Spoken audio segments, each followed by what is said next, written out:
The GISS position, preparing for an assignment. This lesson covers how to prepare for an assignment even before you make yourself available with dispatch. The first step in preparing for an incident, whether you are a fully qualified GISS or a GISS trainee, is to visit the NWCG GISS position page. There you will find the GISS incident position description, standards, and qualifications. The completion of the S341, the NWCG certification courses, is required. As a trainee, the next step is getting a GISS task book initiated. And both GISS and GISS trainees need an incident qualification card, also called a red card. Request your incident qualification card, also known as a red card, and the initiation of the GISS task book through your training officer or dispatch center.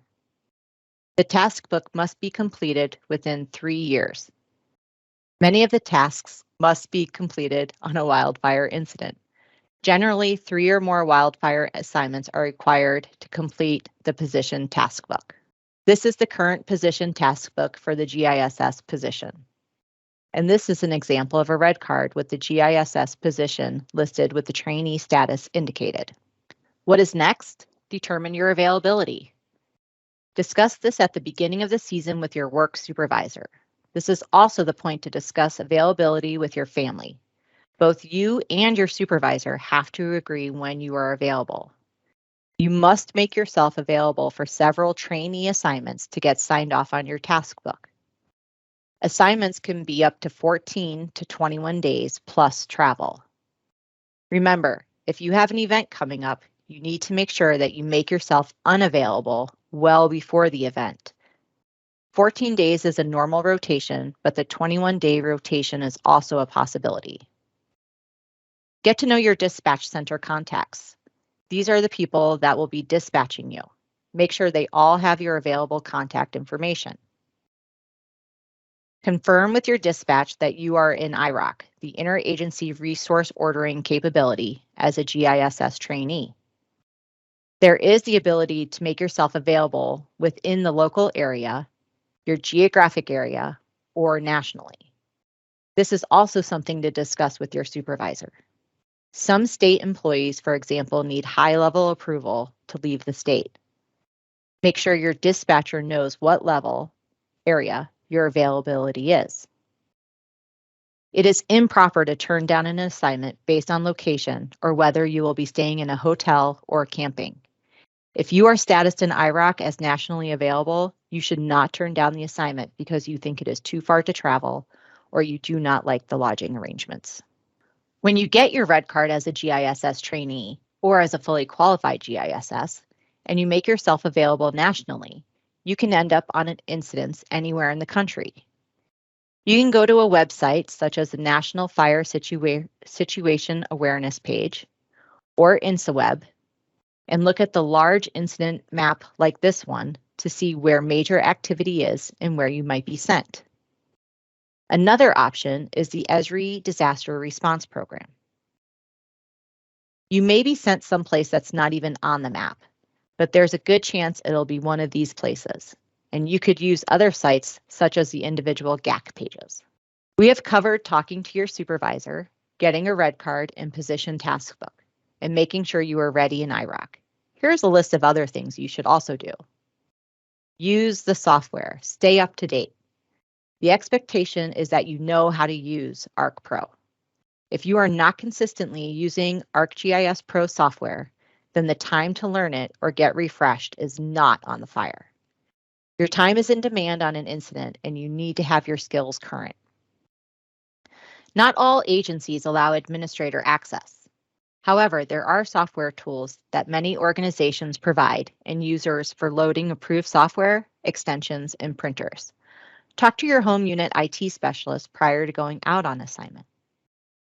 Get your GIS kit together and prepare your personal gear. Your GISS kit is your office. You should bring the tools you will need to start working right away. You should be able to set up your computer, plug it into the network, and start working. When you are ordered to a fire, you should ask about computers and software before you go. Some teams travel with team laptops that have all the software needed, and some do not. You should be prepared to have your own equipment ready before you get a resource order. If they ask you to bring your own laptop, you need it on your resource order so it's covered in case anything happens to it. If you bring your own laptop, you will need to have software loaded and administrative privileges if possible.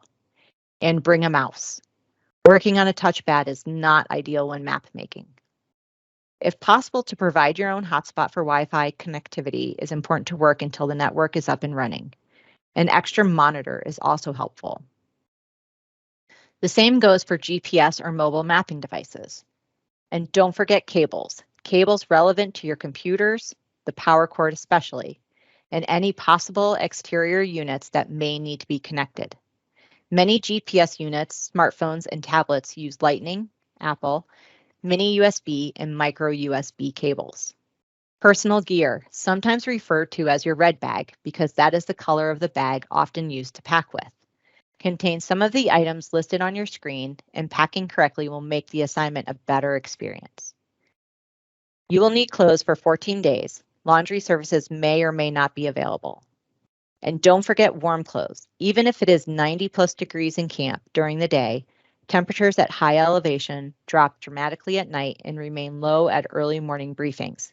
And it does rain on fires, so pack rain gear. Pack your hygiene items, travel size if you can, and medications. Always pack more than what you think you may need. Pack a sleeping bag and tent. Type 1 teams stay in camp, so you will need both. Camp is dark and camp is noisy, so bring a headlamp or flashlight and earplugs. And you may want to bring personal protective equipment, also known as PPE, if you have it. This is a glimpse of the personal gear that you may need on a fire.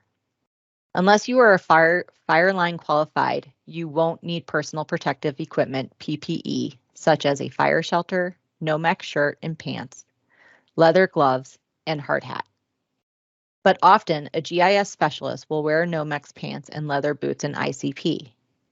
If you need PPE on the incident to go in a helicopter or go on the fire line and you don't have it, it will be issued to you on the assignment.